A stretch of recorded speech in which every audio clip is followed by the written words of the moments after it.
আসসালামু আলাইকুম রহমতুল্লাহ। ব্যবহারিক সেবক ফাউন্ডেশন কর্তৃক আয়োজিত আজকের এই গ্র্যান্ড ফাইনাল অনুষ্ঠানে উপস্থিত বিভিন্ন মানবিক ব্যক্তিবর্গ, উপস্থিত আছেন অন্ধা হাফেজরা এবং মানবিক টিমের সদস্যরা। আসলে প্রথমে আমি যারা আয়োজক আছেন তাদেরকে ধন্যবাদ জানাচ্ছি এরকম একটা সুন্দর আয়োজন করার জন্য।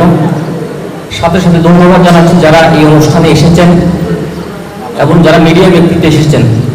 আসলে আমরা কোরআনে শুনি, কোরআনের একটা ছোট্ট সূরা আছে যে ওয়াল আসর ইন্নাল ইনসানা লাফি খুসর, বলছে কি সময়ের কসম দিয়ে আল্লাহ বলছেন মানুষ নিশ্চয় ধ্বংসের মধ্যেই আছে। সময়ের কসম দিয়ে আল্লাহ বলছেন মানুষ নিশ্চয় ধ্বংসের মধ্যেই আছে।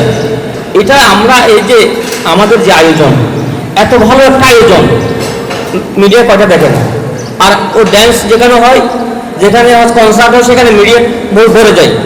এই যে ধ্বংসের যে আমরা যে কাজে চলে গেছি তার প্রমাণ হচ্ছে এটা।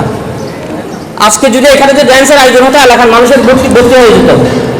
আজকে এখানে যে ড্যান্সের আয়োজন হতো, এখানে গান নাচের আয়োজন হতো, তাহলে মিডিয়ার ভর্তি হয়ে যেত। তো যাক, আমি বলছি কোরআনের মাসে, আজকে রমজান মাসে এরকম একটা আয়োজন যারা করেছেন এবং আয়োজনে যারা এসেছেন সবাইকে ধন্যবাদ জানাচ্ছি। এবং সাথে সাথে আমি যে কথাটি বলতে চাই, আসলে ব্যবহারিক সেবা ফাউন্ডেশন যে হাসপাতাল করেছে, এই হাসপাতালে যে সমস্ত রোগীরা থাকে, এই রোগীগুলো যদি আপনারা একবার দেখেন তাহলে যারা এদের সেবা করেন তাদের প্রতি শ্রদ্ধাটা এমনি চলে আসবে। আসলে আমি একটা কথা বিভিন্ন জায়গায় গিয়ে বলি, বাংলাদেশের জাতীয় খেলা হচ্ছে কি হাডুডু। এতগুলো খেলা থাকতে হাডুডু কেন বাংলাদেশের জাতীয় খেলা? তো একজন বিদেশি যখন বাঙালিকে জিজ্ঞেস করেছে, কিন্তু ভাই আপনাদের দেশে তো অনেকগুলো খেলা আছে, হাডুডু কেন জাতীয় খেলা? সে অনেকটা চিন্তা করে একটু বুদ্ধি করে বলছে, ওটা বাংলাদেশের জাতীয় খেলা হাডুডু এই জন্য, বাংলাদেশে যদি কেউ যদি ভালো কিছু করতে চায়, বাংলাদেশে যদি কেউ যদি আগাতে চায়, তাকে পিছন থেকে একটা নেতাকার দেওয়ার জন্য কিছু মানুষ রেডি হয়ে যায়। সেই জন্য আমাদের দেশের জাতীয় খেলা হচ্ছে হাডুডু। এটা আসলে মানে গল্পটা যদি বলতে খারাপ শোনায়, আমাদের দেশের মানুষের হচ্ছে কি কেউ যদি ভালো কিছু করে তার সম্পর্কে কীভাবে বদনাম করা যায়। এই যে মানবিক শওকত ভাই এই কাজগুলো করছে, কোথায় তাকে প্রশংসিত করবে? বিভিন্ন জায়গায় এনাদেরকে বিভিন্ন নামে সংজ্ঞায়িত করা হয়। আমি যারা এই নামগুলো সংজ্ঞায়িত করেন তাদেরকে বলবো আপনারাও আসেন, কাজগুলো করেন, আপনারা একবার করেন, তারপরে বুঝবেন কি কাজ করছেন উনি।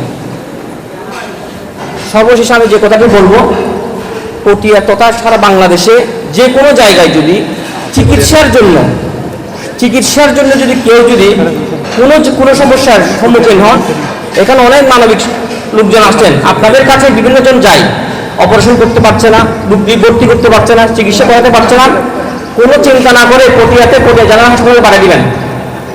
আমি নিজের দায়িত্বে আমি ওনার চিকিৎসা করাবো। আমার একটা ফাউন্ডেশন আছে, পটিয়া কেয়ার ফাউন্ডেশন, এবং পটিয়া জেনারেল হাসপাতাল। বাংলাদেশের যে কোনো জায়গা থেকে যত রুগী পাঠান, আমি কখনোই বিমুখ হব না। আমি রুগীদের সেবা দিতে আসছি। আল্লাহ আমাকে ডাক্তার বানিয়েছেন শুধু রুগীদের সেবা করার জন্য, টাকা নেওয়ার জন্য না।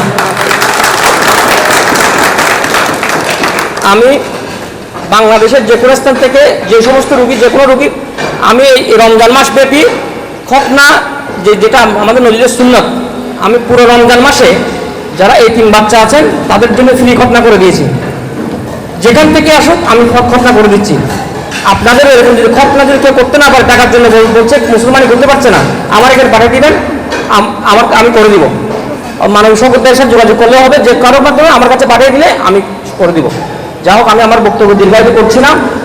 আমি ব্যবহারিক সেবা ফাউন্ডেশনকে এই ধরনের একটা আয়োজন করার জন্য ধন্যবাদ জানাচ্ছি। আমাকে সম্পৃক্ত করার জন্য ধন্যবাদ জানিয়ে আমার বক্তব্য শেষ করছি। আসসালামু আলাইকুম রহমতুল্লাহ।